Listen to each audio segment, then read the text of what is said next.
Welcome to our Week 6 asynchronous class. This week we will be exploring structural barriers in children's mental health policies in Ontario.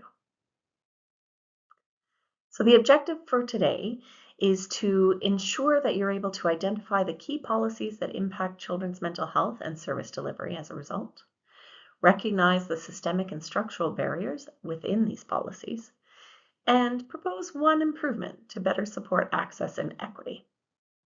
We're going to start by quickly looking at the key things to consider in this week's reading. This will start getting us thinking about how there can be different types of stigma that are embedded in policy and practice that we need to be mindful of. I will then introduce you to a couple of the key children's mental health policies in Ontario, and I have a brief case study that I'll ask you to explore as part of your asynchronous work. Finally, I'll tell you about the asynchronous deliverable to demonstrate your presence and participation today. This week's reading examines corporal punishment bans and physical fighting in adolescents at school. To provide clarity, corporal punishment refers to any physical punishment that children may receive. The researchers were using an ecological design to examine the association between corporal punishment bans and youth violence in 88 different countries. They looked at countries that had no ban on corporal punishment, bans in schools but not in home, and bans in all spaces. Over 400,000 adolescents participated in this study using school-based health surveys. As it's not an examination of policy impact, the authors were cautious in their interpretation of results. However, the researchers found a cross-sectional association between national bans of corporal punishment in all settings being associated with less frequent physical fighting in male and female adolescents. These associations remained consistent after differences in country wealth and other factors were statistically controlled for, including violent crime, such as homicides, and social programs that support parent education and aim to reduce adolescents' exposure to violence at home and at school. The results also showed that in countries that ban corporal punishment in schools but not in the home, which, by the way, includes Canada, also have a lower prevalence of fighting than other countries with no bans, but only in females, not in adolescent males. The reason for this gender difference is unclear, and it's something that the authors provide some insights on, as well as recommendations for future research. So, although this is not an examination of policy impact, this is a great example to illustrate where policies may impact mental health and well-being, even when they're not explicitly designed to do so. The way we perceive mental health and mental illness can also be influenced by policy and practice. So let's take a closer look at stigma. This is important because approximately 63% of youth point to stigma as the single most likely reason to not seek help for their mental health. There are three main types of stigma. First, there's structural stigma. This is policies or restrictions on the rights or opportunities of people living with mental illness. For example, in Lithuania, people with mental illnesses are not allowed to own homes. Social stigma refers to supporting stereotypes about individuals with mental illness. For example, assuming that mental illness makes a person less capable or less intelligent. And then finally, self-stigma. This is the internalization of stigma, whether it's structural or social, in a way that impacts how you think about yourself and your relationship with others. This distorts beliefs about what others think. Labeling theory captures another aspect of the way that stigma shows up. In labeling theory, it's believed that people in power determined what is criminal or deviant. As a result, this theory recognizes that those classifications contribute to both the stereotypes and the self-fulfilling prophecies of others. For example, if the principal at a school was to believe that it's deviant behavior for adolescent boys to wear eyeliner because makeup is for girls, or for girls to wear tank tops because it distracts the boys, both of these labels are problematic for various reasons. And here what we see is that in those distorted, stigmatizing beliefs about who's entitled to use eyeliner or who's responsible for the thoughts of adolescent boys, this becomes fertile ground that is non-inclusive and in fact can create so much damage as the situations play out over the long term.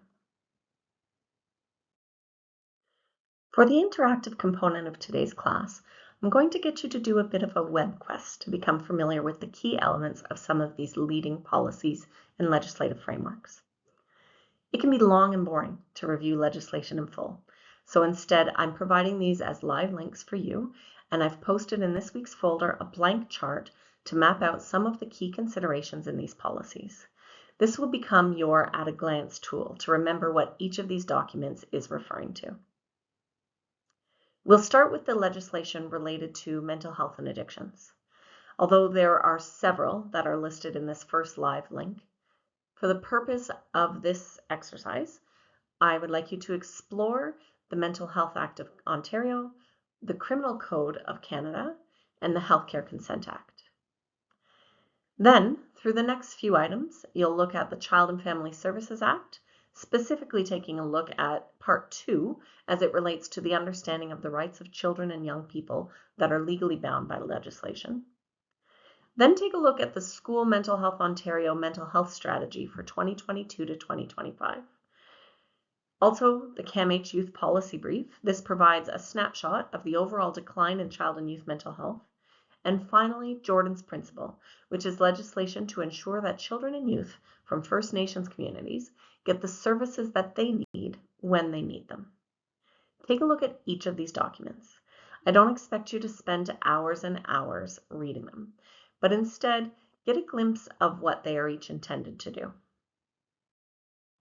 As mentioned, I've posted a policy barrier mapping tool in our weekly folder. This chart asks you to identify policy gaps, systemic inequities, and what the policy actually promises to do. As you review the policies and complete the mapping tool, consider who's disproportionately excluded. How may this policy be reinforcing barriers for some? And are there any promising models that are emerging? This is not something I want you to go out and do additional research on, but rather I want your opinion. You have so much wisdom and lived experience that you may see something that policymakers have missed because they don't always have the knowledge or the lived experience. The reality is meant to inform the practice. That's not always the case. Pause here to explore the various policies, fill out your initial thoughts on some of these key documents before proceeding to the next activity. When you have the chart in hand, move forward with our final exercise. You will have noticed in our Week 6 folder, I've also posted a case study for a child named Jalen. Now that you've gotten an overview of the leading policies in Ontario, I want you to read this case study and consider where the system supports this youth and where does it fail him. Make note of your thoughts as they may influence how you approach this final task, your deliverable to demonstrate the attendance in this week's asynchronous work. Okay, now that you've looked at the policies, you've had a chance to consider Jalen as an example of where the policy has the potential to both help and harm. Here's your deliverable. I don't mean it to be largely time-consuming, just brief, kind of like participating in a class discussion. This is your opportunity to have your voice heard. Imagine you are advising the Ontario government on children's mental health. Propose one specific change to legislation or policy that would improve equity in children's mental health access. You can change one of the existing policies that you've read about or propose a new one. In your suggestion, explain what you would change, why it matters, and who would benefit. Then briefly record yourself giving the policy pitch in a brief video, no more than 2 minutes.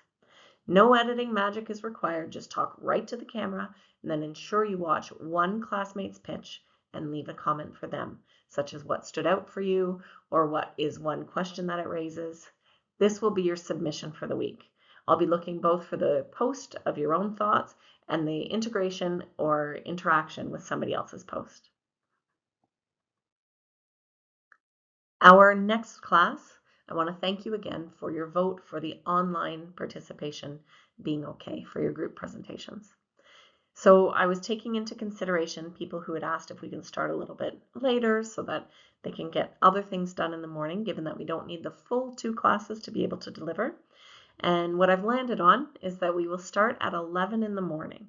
My hope is that even though this is quite a bit later than we had originally anticipated, it will help you be able to sleep in a little if you want, get children off to school, review your materials before we get started, but we will start right at 11. When you come on, there will be 5 presentations. Each of them will be about 30 minutes long, and then we'll do a brief debriefing after the presentations around what you liked, what you learned, and what might be some of the debates related to this topic. I don't anticipate, being that you're in these breakout rooms, that there will be any problem to share screens, share videos, do Kahoot games, etc. You will have the ability to take the lead in that way without worrying about the sound pollution the same way that we would if we were in the actual classroom. So hopefully that makes the presentation experience a little bit more pleasant. I am going to actually ask you to remember to come to class prepared to have your camera on for the whole time.